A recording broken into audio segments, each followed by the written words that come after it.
Hey, what's up guys? Teacher Matheus here, seja muito bem-vindo meu guerreiro, minha guerreira para mais um vídeo nesse canal. Dessa vez, galera, outra análise de prova trouxe para vocês hoje a prova da SpaceX, um dos concursos mais aguardados desse ano. Gente, só para lembrar para vocês, a prova da SpaceX é para você ser oficial do Exército, tá? Então, é a Escola Preparatória de Cadetes do Exército. Bom, mas sem mais enrolação, vamos para as minhas considerações sobre essa prova, galera. Primeiro, dificuldade de 1 a 5, como eu já falei para vocês, coloquei aqui 3, tá? Considerando pela ótica de um aluno, considerei uma prova mediana. Para um professor, fácil, tá? Tava de boa, muito fácil. O que eu posso destacar sobre essa prova, galera, é a organização. A banca tá de parabéns, gente, na organização dessa prova. Então a gente teve aí 4 textos, 3 questões para cada texto, uma questão de interpretação e mais 2 de gramática para cada texto. Cara, achei sensacional essa organização. Aqui eu coloquei 5, guys, porque eu considerei uma questão ali que é tanto de interpretação quanto gramática, tá? Então, assim, pertinente colocar dessa forma, tá? Galera, eu já fiz essa prova de 2019 a 2021 e o que eu pude notar é que a banca veio cobrando mais gramática do que interpretação do que nos anos que eu fiz essa prova, tá? Então a gente pode observar ali um pouco de mudança nessa banca. Então para a próxima prova eu já foquei um pouco mais em gramática, tá? Sem deixar a interpretação de texto de lado, ok? Falando sobre as questões que a gente já vai dar uma olhada, questão mais fácil, questão número 51 e a mais difícil, número 54. Bora dar uma olhada nelas? Questão 51 fala o seguinte, galera. Choose the alternative that correctly and respectively shows the references for the underlined words from the text. Aí que a gente tem where, there e there. Vamos lá pro texto analisar como é que essas palavras se relacionam? Olha só. Bora lá, rapaziada. Olha só, no texto ele fala o seguinte.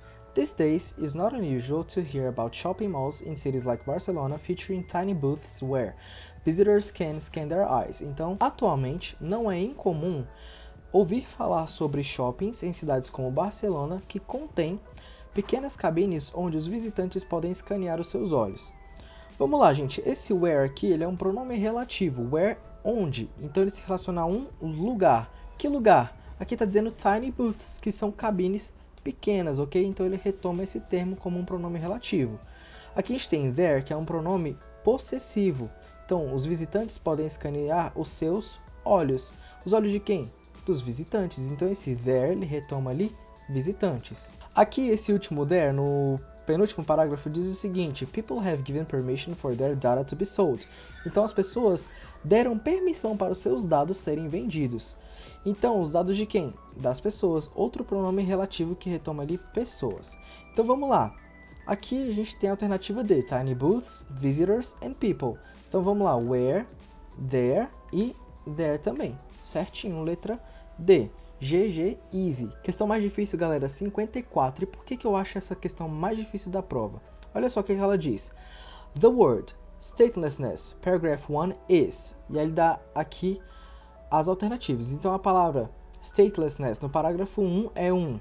Então ele tem adjetivo, advérbio, artigo, substantivo ou uma conjunção. Vamos dar uma olhada primeiro no título do texto? Olha só o que diz o título do texto. Stateless people. Essa palavra stateless a gente pode quebrar em duas aqui, ó. Esse less significa menos. State é estado. Então, a gente quebrando as duas é alguém sem estado, ok?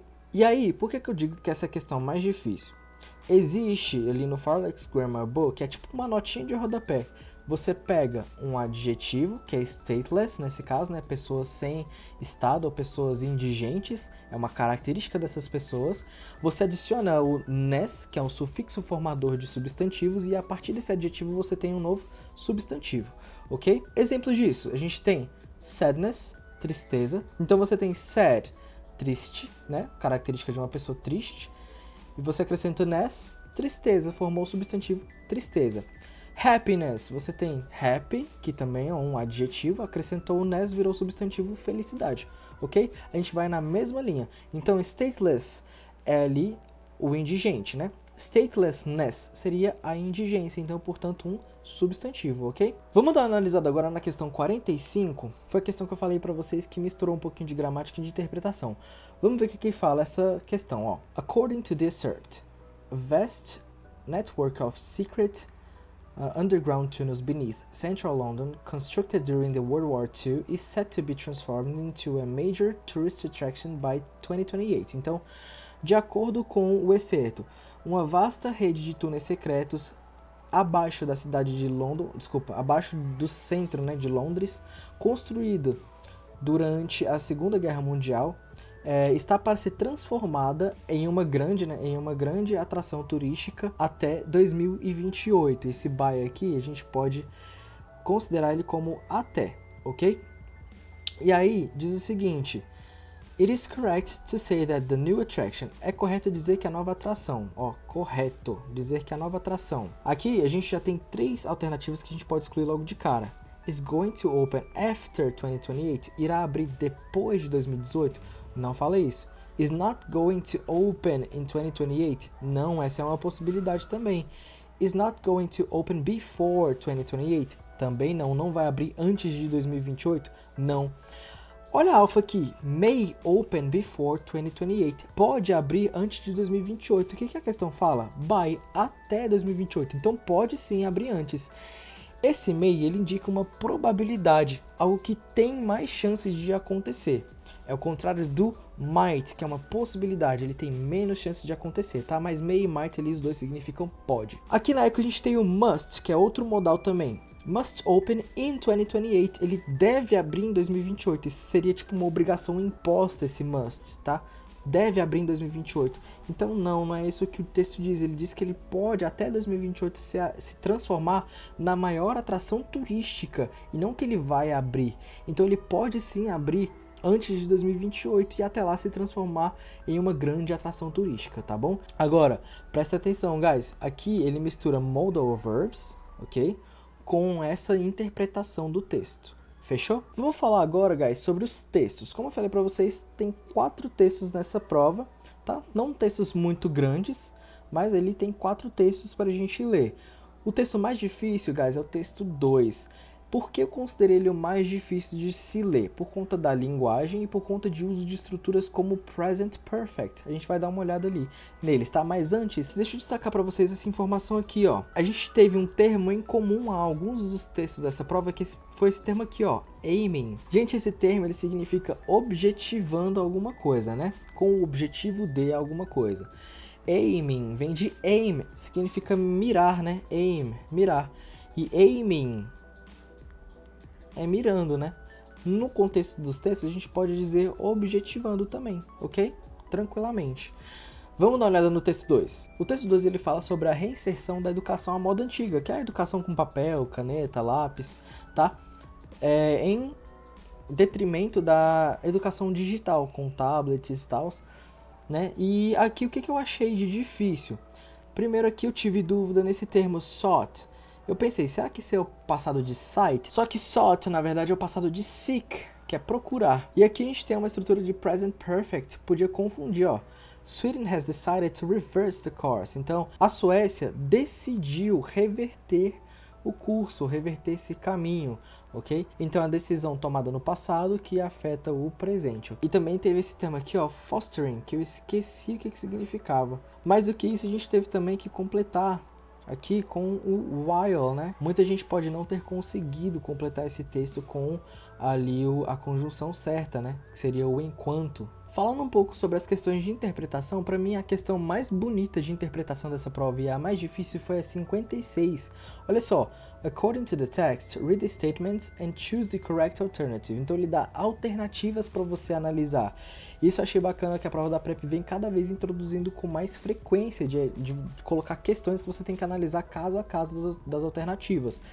Isso torna a prova mais difícil? Sim, mas também torna a prova mais bonita. Aqui ele dá o nome de um órgão, né? Diz o seguinte: Support stateless peoples to move to a new country. Então que diz que esse órgão apoia as pessoas indigentes a se mudarem para países novos. E não é isso que diz o texto. O texto diz que esse órgão, ele promove, né, ajuda as pessoas a legalizarem sua situação nos países que elas já estão.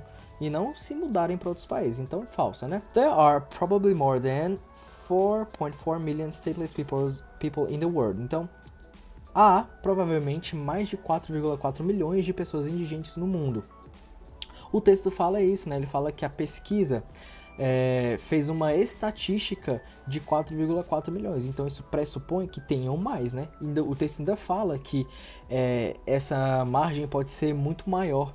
O texto fala sobre isso. Terceiro aqui, stateless people prefer informal jobs because they don't have bank accounts. As pessoas indigentes preferem trabalhos informais porque elas não têm contas bancárias. Não, gente, isso fala no texto que as pessoas elas acabam tendo como opção os trabalhos informais e muitas vezes elas são exploradas por não ter documentação, por não poder fazer exames acadêmicos, né, para ter trabalhos melhores. Então, falsa também, né? Stateless people may find themselves in a vicious cycle. Sim, as pessoas indigentes podem se encontrar em círculos viciosos. Verdadeiro, gente. O texto fala que quando as pessoas indigentes elas têm filho, os filhos também não podem ser registrados. Então os filhos eles acabam se tornando indigentes e isso acaba se tornando um ciclo vicioso, né? Stateless people don't have a nationality, neither do refugees. Então as pessoas indigentes não têm nacionalidade, nem os refugiados.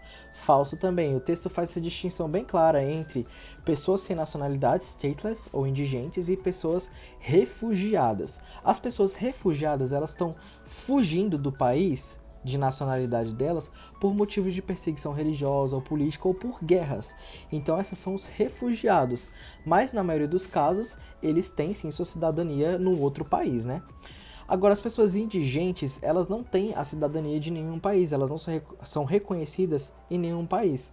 Então tem essa diferença. O texto diz que podem ter sim refugiados que são indigentes, mas não são todos os casos. Então temos aí 2 e 4 como sendo correta a alternativa B, ok? Galera, como eu falei pra vocês, fiz 12 de 12 nessa prova, tá? Achei uma prova fácil. Vendo os comentários da galera no YouTube, eu consegui enxergar uma média ali de 7 a 9 questões, tá? Por pessoa, mas comenta aqui embaixo como foi o seu desempenho na prova de inglês da SpaceX, tá?